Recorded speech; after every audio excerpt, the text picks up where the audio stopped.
The first story tonight is by Tim Medlock, and Tim describes himself as a veteran tart of Kyoto stages, and the title of the story is Yes, I Lie Lao Food. And this is no typo there, I Lie Lao Food. Where's Tim? Did he run away? There, Tim.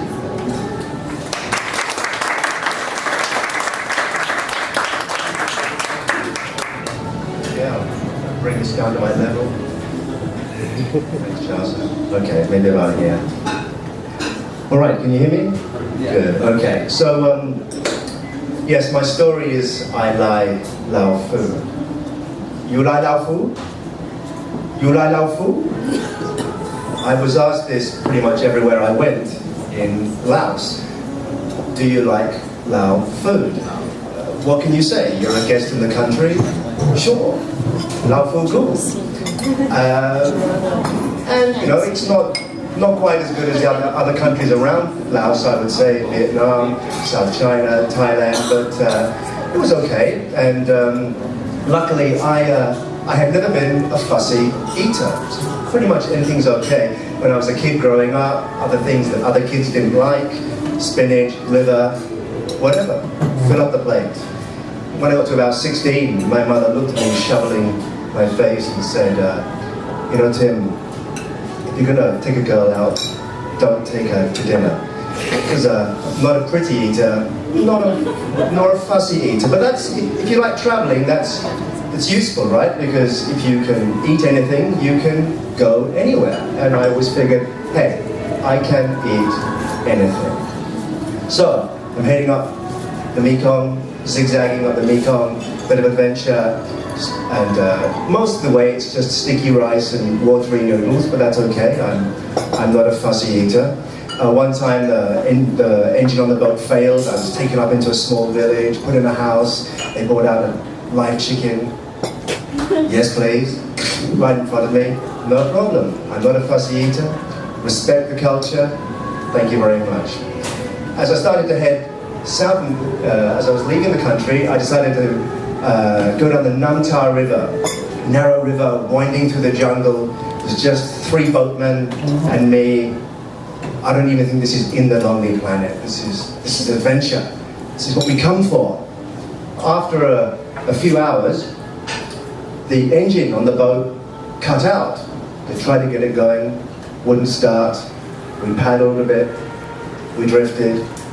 They got out a rifle, started just shooting randomly into the jungle. I was a little jittery. They looked at me and said, food. Okay, you like our food? Yeah, I like our food. After a while, a village came into sight, and we pulled over. The boatman turned to me, he said, engine no good, stay here one night. I said, oh, where sleep? Sleep my house. Sleep your house? My house. That's a coincidence. Okay. So I'm taken up into the village. All the villagers gather and they greet me. They greet me with some local Lao Lao. Laos is a national drink. I don't know if you've ever had it. It's like a rubbing alcohol. It comes in 2 colors, red and green, which tastes like red and green rubbing alcohol. That's all right. I'm not a fussy drinker either. Evening comes, I put up in the boatman's house. I wonder what we're having for dinner. Bring out the chicken. No chicken comes. I look up at my host, the boatman. He says the inevitable, you like our food? I like our food. And I see he looks quite excited. He looks quite tense. I figure, wow, maybe his wife's pulling out all the stops. Maybe it's really going to be something very special.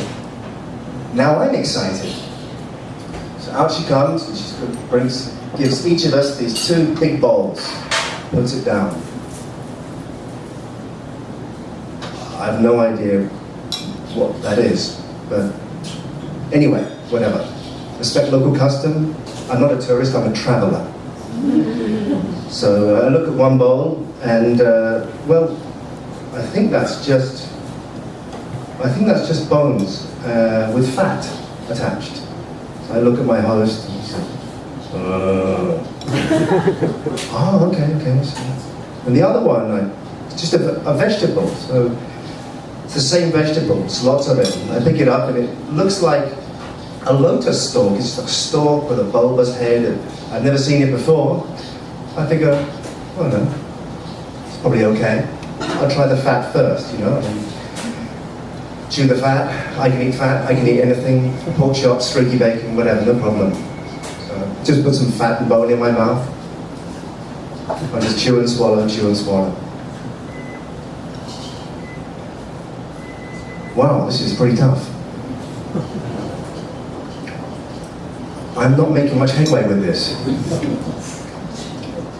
Now it's just gristly. And just swallow. Okay, well, that's harder than I expected. I look over at my host and he's just eating like it's a race. It's incredible. So I thought, I'll try the vegetable. So I put it in my mouth and that is the bitterest thing I have ever tasted. Just chew and swallow. Okay. Calm yourself. Remember, you're not a fussy eater. This is what we come for. Bit of adventure. Start again.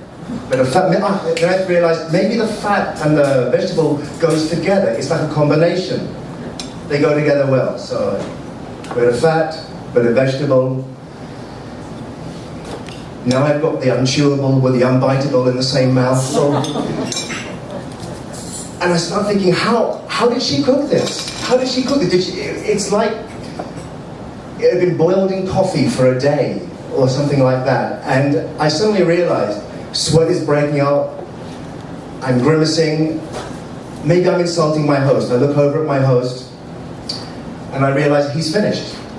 I've hardly started and he's finished. And what am I going to do here? Because I'm really having a hard time with this.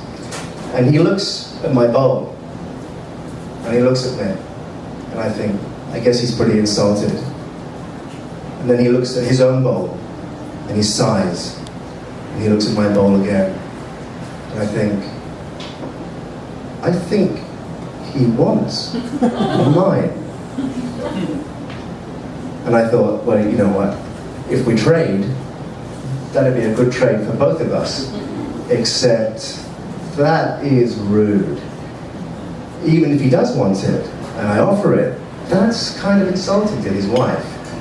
Maybe I should just keep on going. And he looks long and hard at my bowl.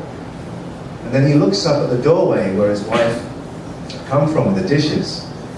And he looks back at me. I think, he really does want to trade. Am I going to risk this? I'm still not sure if I can get away with this. And then he senses my doubt. He picks up his own bowl. And he moves it just slightly towards me. It's on. I pick up my bowl and look at him. He moves his a little closer to mine. He really does want to trade. This is great. This is a solution. We swap bowls. And he's just off to the races, you know, he's just shoveling it in as fast as he can. I sit back, I breathe out.